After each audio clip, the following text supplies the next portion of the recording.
하나님께서 일하시면 결코 움직일 리가 없을 것 같던 사람들의 마음이 움직였습니다. 에스라 1장에서는 하나님께서 바사왕 고레스와 긴 포로 생활로 지쳐있던 이스라엘 백성들의 마음을 움직이셨죠.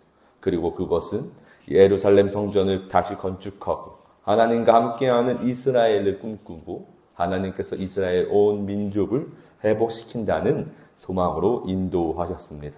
그렇게 그들은 고향 이스라엘로 돌아갈 수 있었습니다. 에스라 2장 1절에서는 옛적에 바벨론 왕 느부갓네살에게 사로잡혀 바벨론으로 갔던 자들의 자손들 중에서 노임을 받고 예루살렘과 유다 도로 돌아와 각자의 성읍으로 돌아간 자. 이 장에서 수많은 사람들이 등장하며 사람들 숫자로 기록되어 있는데 이 내용은 이스라엘 백성에게 있어서는 은혜의 말씀이었습니다. 하나님께서 저들을 친히 기억하시고 하나님께서 우리를 택하시고 우리를 다시 그 고향으로 돌려보내주셨다는 것을 의미하기 때문이죠. 약 5만 명가량 되는 백성을 하나님께서 친히 기억하셨고 세밀히 그들을 인도하신 것으로 이스라엘이 하나님의 신실하심을 굳건히 믿을 수 있는 계기가 되었습니다. 그렇게 2장 속의 말씀 속에서는 오늘 2장에 그렇게 드러나는 2장의 말씀과 오늘 본문 속 이스라엘 백성이 가장 먼저 하나님께 행한 그 일로 이제 이스라엘 내에서 진정한 소망이 조금씩 싹트고 있음을 볼 수 있습니다. 3장 1절에서는 이스라엘 자손이 각자의 성읍에 살았더니 7째 달에 이르러 일제히 예루살렘에 모인지라. 이들은 이제 7째 달에 일제히 예루살렘에 모였음을 볼 수 있습니다. 이스라엘의 절기에 있어서 7째 달은 꽤나 중요한데 레위기에서는 이 달의 첫째 달, 7째 달의 첫째 날을 나팔절로 섬길 것을 말씀하셨습니다. 레위기 23장 24절입니다. 이스라엘 자손에게 말하여 이르라. 7째 달 곧 그 달 첫날은 너희에게 쉬는 날이 될지니 이는 나팔을 불어 기념할 날이요 성회라. 그리고 10일은 대속죄일과 15일과 20일은 장막절로 지키는 중요한 달이 이 7째 달이었죠. 즉 이들이 다시 하나님께 예배를 드리기 위하여 한 곳에 지금 모인 것입니다. 게다가 그들의 긴 시간 포로 생활에서 잊혀졌을 법한 규례들에서 굳건히 하나님의 말씀으로 다시 나아가는 이들의 모습을 2절에서 볼 수 있습니다. 본문 2절 함께 읽겠습니다. 요사닥의 아들 예수아와 그의 형제 제사장들과 스알디엘의 아들 수룹바벨과 그의 형제들이 다 일어나 이스라엘 하나님의 제단을 만들고 하나님의 사람 모세의 율법에 기록한 대로 번제를 그 위에 드리려 할세. 아멘. 이스라엘에게 있어서 규례의 핵심, 바로 하나님의 사람 모세의 율법. 하나님께서 친히 그를 통해 베푸신 그 말씀을 따라 이들은 지금 이스라엘의 온 백성들은 하나님께 예배를 드리려 하고 있는 것입니다. 이들의 상황이 좀 더 드러나는 곳은 3절의 말씀입니다. 무리가 모든 나라 백성을 두려워하여 제단을 그 터에 세우고 그 위에서 아침 저녁으로 여호와께 번제를 드리며. 지금 아직도 이 이스라엘 백성 내에는 여전히 두려운 마음이 있었을 것입니다. 분명히 두려웠을 것이죠. 이미 한번 무너진 나라에서 저 열방들에게 짓밟혔던 그들이기 때문입니다. 여전히 바사왕은 굳건히 온 땅을 통치하고 있고 그가 마음을 돌리면 다시 짓밟힐 것이 분명했을 것이죠.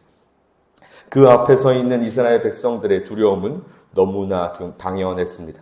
그러나 두려움에도 불구하고 그들은 하나님 앞으로 나아갔습니다.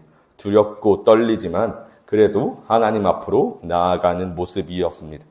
우리가 예배를 드리는 모습이 이러할 것이죠.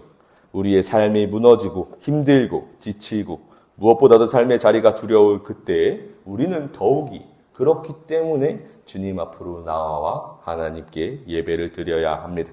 이것이 필요하죠. 왜냐하면 하나님과 함께하는 그 자리에서 이 예배의 자리 속에서 진정한 회복을 할 수 있기 때문이죠. 이것이 우리의 믿음이 되어야 할 것입니다. 그래서 이스라엘 백성들은 이것을 위해서 지금 예루살렘에 모인 것입니다. 기록된 규례대로 초막절을 지켜 번제를 매일 정수대로 날마다 드리고 그 후에는 항상 드리는 번제와 초하루와 여호와의 모든 거룩한 절기의 번제와 사람이 여호와께 기쁘게 드리는 예물을 드리되 일곱째 달 초하루로부터 비로소 여호와께 번제를 드렸으나 그때에 여호와의 성전 지대는 미처 놓지 못한지라. 그렇기에 하나님께서 말씀하셨던 그 모든 모습을 하나님 앞에 온전히 드리고자 하는 이스라엘의 모습이 드러납니다. 지금 성전을 짓기 위해서 돌아온 이들이 성전을 짓는 것보다 최우선으로 시작한 것이 바로 하나님께 예배를 드리기 위한 그들의 믿음의 모습임을 봐야 합니다. 아직 여호와의 성전 지대도 미처 놓지 못했지만 그 말씀에 따라 반드시 드리고 싶어하는 그 믿음의 모습으로 하나님께 드려야 하는 번제는 하나님과 함께하는 예배가 회복되지 않고는 자신들의 삶이 회복될 리가 없다는 믿음의 선포와도 같았죠. 이 예배의 회복을 위해서 그 어떠한 것보다 예배를 우선시하며 온 백성들은 함께 서로 협력했습니다.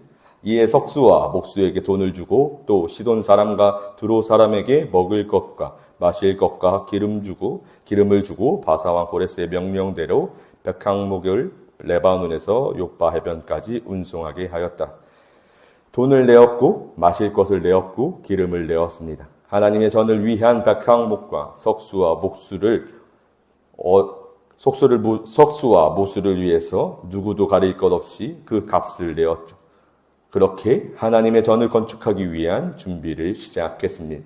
하나님께 드리는 예배의 회복은 바로 모든 백성들이 합심하여 하나님의 전을 회복하게 하겠다는 믿음의 모습이었죠. 선전 건축에 필요한 것들을 사오고 모으는 그 모든 과정에 있어서 그것들보다 먼저 이들은 하나님께 예배를 드렸다는 사실을 반드시 기억해야 합니다. 그렇기에 우리는 우리의 인생에 있어서 가장 중요한 순서가 무엇인지 정해야 합니다.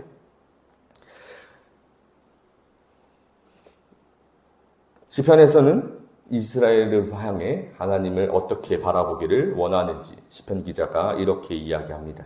시편 131편 3절에서는 이스라엘아 지금부터 영원까지 여호와를 바랄지어다. 우리가 하나님 앞에 서야 하는 굳건한 믿음의 모습을 이야기하죠.